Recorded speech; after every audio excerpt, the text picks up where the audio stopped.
குருவே சரணம். இறை என்பர்களுக்கு பழனி போகர் சித்தாந்த சபையின் சிறந்தாழ்ந்த வணக்கம். ரகசியம், இது பரம ரகசியம். இந்த வார்த்தையை நல்லா கேளுங்க. ரகசியம், இது பரம ரகசியம். சித்தர்கள் சொல்லி வைத்த, நம் முன்னோர்கள் சொல்லி வைத்த மந்திரங்களிலும் தந்திரங்களிலும் வித்தைகளிலும் கலைகளிலும் உள்ளார்ந்த ரகசியம் ஒண்ணு இருக்கும். பரம ரகசியமாக ஒண்ணு மறைந்து கிடக்கும். அதை வெளியே உடைத்து எளிமையாக அனைவருக்கும் புரியும் வகையில் சொல்வதே ரகசியம். இது பரம ரகசியத்தின் நோக்கம். இது போகர் சித்தாந்த சபை இதை தொடங்கி இருக்கிறோம். திருமூலர் பகவான் ஞானத்தின் உச்சக்கட்டமாக ஒரு பாடலில் அற்புதமாக ஒரு வரி சொல்லியிருக்கார். மறைத்தை மறைத்தது மாமத யானை, மரத்தின் மறைந்தது மாமத யானை. பரத்தை மறைத்தது பார் முதல் பூதம், பரத்தின் மறைந்தது பார் முதல் பூதம் தானே.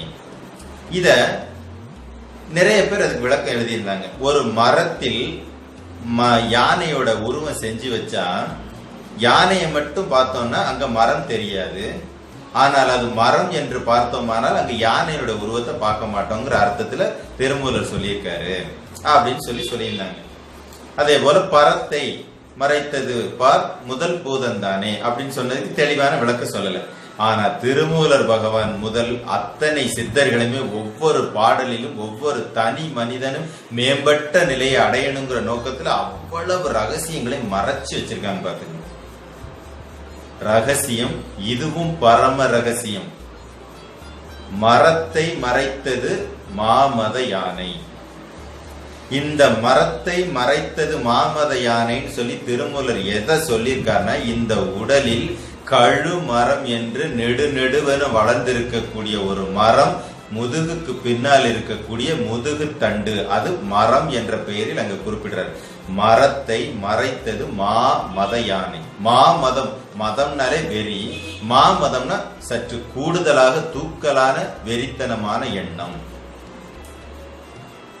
மரத்தை மறைத்தது, மரத்துல எதை மறைக்குது? மரத்துலதான் பிரம்ம தண்டுன்னு சொல்லக்கூடிய நெருப்பார் ஓடக்கூடிய அந்த சுழுமுனை நாடி, அது வழியாத்தான் போய்கிட்டு இருக்குது.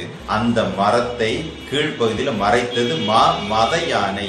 யானைன்னு சொன்னோன்னு என்னன்னா, மூலாதார பகுதிக்கான இறைவன் அதி தெய்வம் யாருன்னா கணபதி. கணபதியை இங்க யானைன்னு சொல்றாங்க. மாமத யானைன்னு என்ன சொல்றாங்கன்னா, அதாவது மூலாதார பகுதி மிக அதிகமாக செயல்படுது அப்படின்னா அவங்க உணவிலும் தூக்கத்திலும் அதிக ஈடுபாட்டோட இருப்பாங்கிறது இந்த ஆதாரங்களை குறித்த ஒரு உண்மை. இந்த யோக ஞான மார்க்கத்துக்கு தடையாக இருப்பதும் அதிக உணவும் சுவை மிகுந்த உணவும் உறக்கமும் தான். அழகா சொல்லிக்க பாருங்க. மரத்தை மறைத்தது மாமத யானை. அளவுக்கு மீறின தூக்கமும் உறக்கமும் அந்த சுழுமுனை நாடி வழியாக செல்லக்கூடிய பிரம்மதண்டுங்கிற அந்த நினைப்பவே உனக்கு மறைச்சிரும். மரத்தின் மறைந்தது மாமத யானை. அந்த சுழுமுனை நாடியில் அக்னி தத்துவத்தை, நல்ல தீ தத்துவத்தை ஓட விட்டுட்டேன்னா அந்த இடத்துல இருக்க உணவும் உறக்கமும் இல்லாம போயிருங்கிறது. அந்த மரம் அந்த பிரம்மதண்டில் சுழுமுனை நாடி ஓடிருச்சு அப்படின்னா அந்த மாமத யானையானது மறைந்து விடும் சொல்லியிருக்காரு. அத அந்த சுழுமுனை மறைச்சிரும் இருக்காரு. இப்போ அழகா சொல்லியிருக்காரு. இது கீழே. இங்க இருந்து ஜெயிச்சு மேல போறீங்க. மேல போகும் பொழுது பரத்தை மறைத்தது பார் முதல் பூதம் தானே. பரம்னா மேல, மேலதான் இறைவன் இருக்கிறாரு. இறைவனை காண முடியாமல் மறைக்கிறது முதல் பூதம். ஆயுர்வேத முறையில என்னன்னா, நிலம் நீர் நெருப்பு காற்று ஆகாயம் சொல்லுவாங்க. ஆனா முதலில் ஆகாயம் என்று சொல்லக்கூடிய பூதம் தோன்றிதான் அதிலிருந்து அப்படியே தொடர்ச்சியா ஒன்னொன்னா வந்துச்சுங்கிறத இயற்கையில சித்தமும் ஆயுர்வேதமும் சொல்லக்கூடிய ஒண்ணு. அப்ப அதுல முதல் பூதமாக கருதக்கூடியது என்னன்னா ஆகாயம். இந்த இடத்துல ஆகாயம் அப்படின்னு சொன்னா மனம் என்ற அர்த்தமாகுது. பரத்தை மறைத்தது பார் முதல் பூதம் தானே. இப்ப முதல் பூதமா என்ன சொல்றாங்க? ஆகாயத்தின் அம்சமாக இருக்கக்கூடிய மனம். மனம் என்ற ஒன்று இருப்பவனுக்கு இறைவன் இருக்கக்கூடிய இடம் தெரியவே தெரியாது. எவ்வளவு அழகா சொல்லியிருக்காங்க. பரத்தின் மறைந்தது பார் முதல் பூதம் தானே. ஆனா அந்த இறைவனுடைய திருவடி நிழலை எவர் ஒருவர் நல் தீயை பிடித்து மேல போய் சேர்ந்துட்டாரோ அங்க மனம் என்ற ஒன்று நிர்மூலமாகிவிடும். அவ்வளவு அழகா சொல்லியிருக்காரு. கீழே உணவு உறக்கம் இரண்டையும் தவிர்த்து, இடகலை பிங்கலை இரண்டு நாடிகளையும் தவிர்த்து, சுழுமுனை நாடியில் ஓடக்கூடிய நல் தீயாகிய நந்தியின் வடிவத்தில் மேலே சென்றால் இறைவனுடைய திருவடியை சென்று அடையும் பொழுது மனம் என்ற ஒன்று நிர்மூலமாகும். மனம் என்ற ஒன்று செயல்பட்டாலும், மூலாதாரம் அளவுக்கு அதிகமாக செயல்பட்டாலும் நீங்க ஞானத்தை அடைய முடியாது, இறைவனை அடைய முடியாது. அவ்வளவு அழகா சொல்லியிருக்காரு. அப்போ முக்கியமாக நீங்க மறைக்க வேண்டியது, அழிக்க வேண்டியது என்னன்னா உணவு உறக்கம் மனம். இந்த மூணு காலி ஆயிடுச்சுன்னா கீழிருந்து அந்த நல் தீ என்று சொல்லக்கூடிய நந்தி மேல போய் சிவன் என்று சொல்லக்கூடிய பகவான் போய் சேர்ந்துருவார். மரணத்தை வெல்லலாம், வாழ்வை உயர்விக்கலாம். ஏன்னா இது ரகசியம், பரம ரகசியம். சித்தர்களால் இந்த உலகுக்கு அழிக்கப்பட்ட அருட்கொடையாம் பரம ரகசியம். எவ்வளவு பெரிய ரகசியம் சொல்லியிருக்காங்க பாருங்க. எல்லாருக்குமே ஆசை இருக்குது. நம்ம முன்னோர்கள் தானே, அவங்க சொல்லி வச்ச வித்தை நமக்கு சொந்தமானது தானே.